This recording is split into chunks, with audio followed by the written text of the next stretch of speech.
Breaking. 2 deadly USA aviation accidents in the span of 3 days.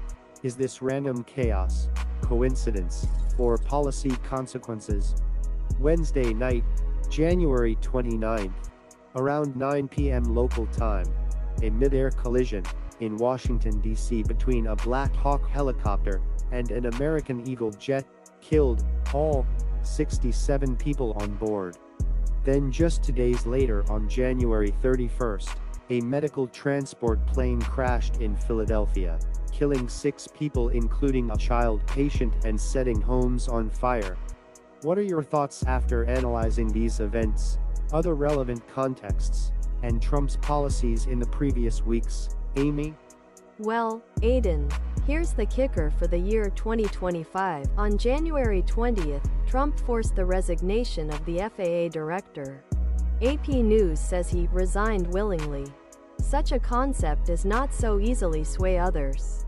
On January 20th, Trump froze the hiring of air traffic controllers. On January 21st, Trump disbanded the Aviation Safety Advisory Committee. On January 28th, Trump offered federal buyouts to employees. And on January 30th, Trump blamed DEI programs, including Dwarfism, and Democrats for the January 29th crash. Here, we see the jet and helicopter crash down into the Potomac River. Our hearts go out to all those affected.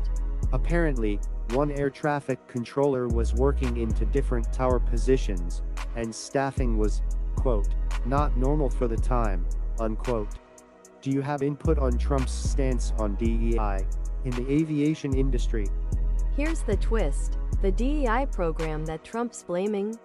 The FAA launched it in 2019, during Trump's first term. The FAA launched it to prepare people with disabilities for air traffic careers. Candidates who participated in the program faced the same rigorous standards as everyone else. Meanwhile, the U.S. has worked toward diversity in aviation for 100 years, from the Tuskegee Airmen breaking barriers to today's efforts to remove obstacles. So, is blaming DEI just a distraction to get Democrats all riled up? Because it's certainly working. And here's the chilling part: social media users on both sides of the spectrum began to speculate.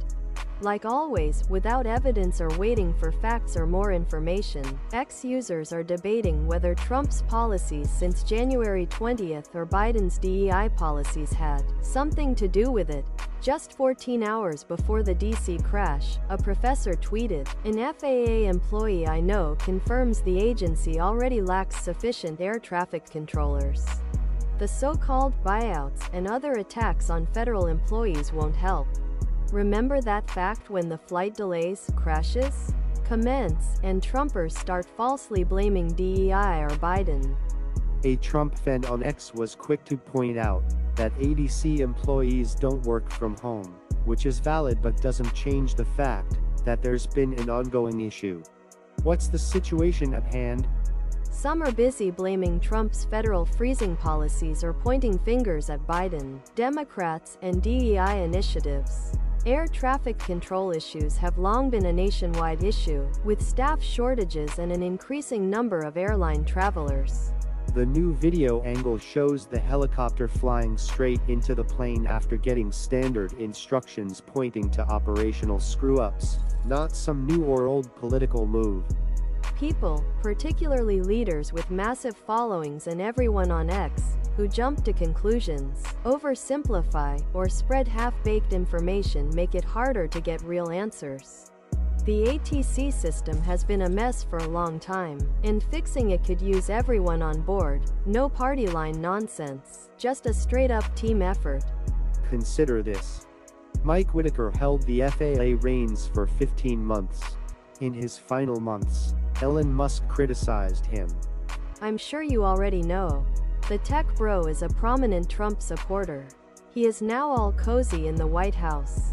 Musk wasn't shy about his displeasure with the agency's oversight of SpaceX.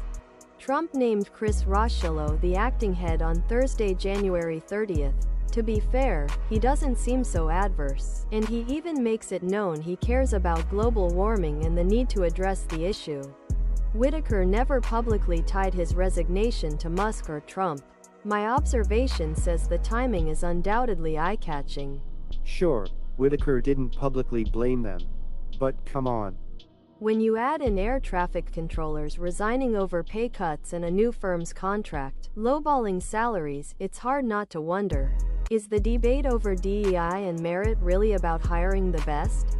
Or is it just a convenient smokescreen for a power grab that favors conservative loyalism, opportunistic capitalism, and cost-cutting over genuine passion, drive, competence, and worker rights and guarantees? Is this dismantling systems that ensure fairness? The more I see actions taken, the more I conform to the belief that DEI isn't the problem. It's a scapegoat for a power grab that prioritizes conservative loyalism over progressive ethical values. But I sure hope I'm wrong. So, who's really to blame here?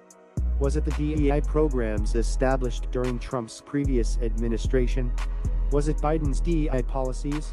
Did Biden's management leave the FAA vulnerable? Obama's. Further, Trump's current policies since January 20th.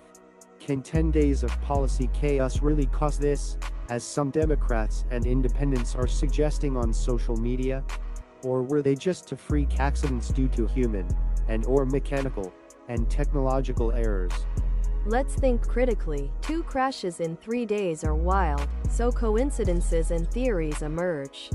I believe 10 days may not be enough to unravel an entire system and be connected to the accident as the cause. Also, let's not forget, the US has been working toward diversity and inclusion for 100 years.